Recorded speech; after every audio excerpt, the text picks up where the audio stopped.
নমস্কাৰ।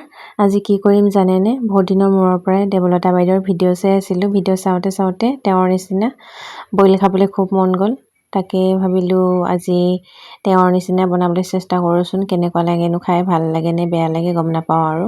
যেনেকৈ বনায় তেনেকৈ বনাবলৈ চেষ্টা কৰিছোঁ। উতল মৰা পানীত কেঁচা জলকীয়া, আদা, নহৰু দি উতলাইছোঁ আৰু তাতে দিছোঁ যি আছে ঘৰত সকলোবোৰ বাচি কুচি দি দিছোঁ আৰু মূলা দুটা আছিল, মূলা দুটা ফালি দিছোঁ। ভোলৰ কলি চিঙি আনিছোঁ বাৰীৰ পৰা, লেচেৰী মাহ আনিছোঁ চিঙি, তাকে চব টুকুৰা টুকুৰি কৰি দি আৰু ভেন্দি গোটাকৈ দিছোঁ আৰু বেঙেনা দুটা পালোঁ গছত, তাকে চিঙি পেলাই দিলোঁ।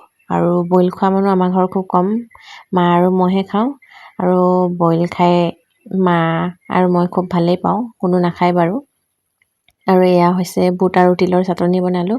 আৰু এয়া আমাৰ ৰেডি ভোল, বেঙেনা, লেচেৰি আৰু ভেন্দি, এনেকৈ মূলা এনেকৈ কাঁহীত পৰিৱেশন কৰি লৈছোঁ। খাওঁ আৰু দেই, কেনেকৈনো লাগে গম নাপাওঁ। আৰু এইফালে মাৰ কাঁহী আৰু এইফালে বনাই দিছে ভাইটি আৰু পাপালে ঔটেঙা আৰু গৰৈ মাছৰ জোল। আৰু সিহঁতি বইল নাখায় হেনো। আৰু এয়া হ'ল যোৱাকালিৰে পাতত দিয়া মাছ আছিল, তাকে পাপাই পিটিকি লৈছে পাপালে বুলি।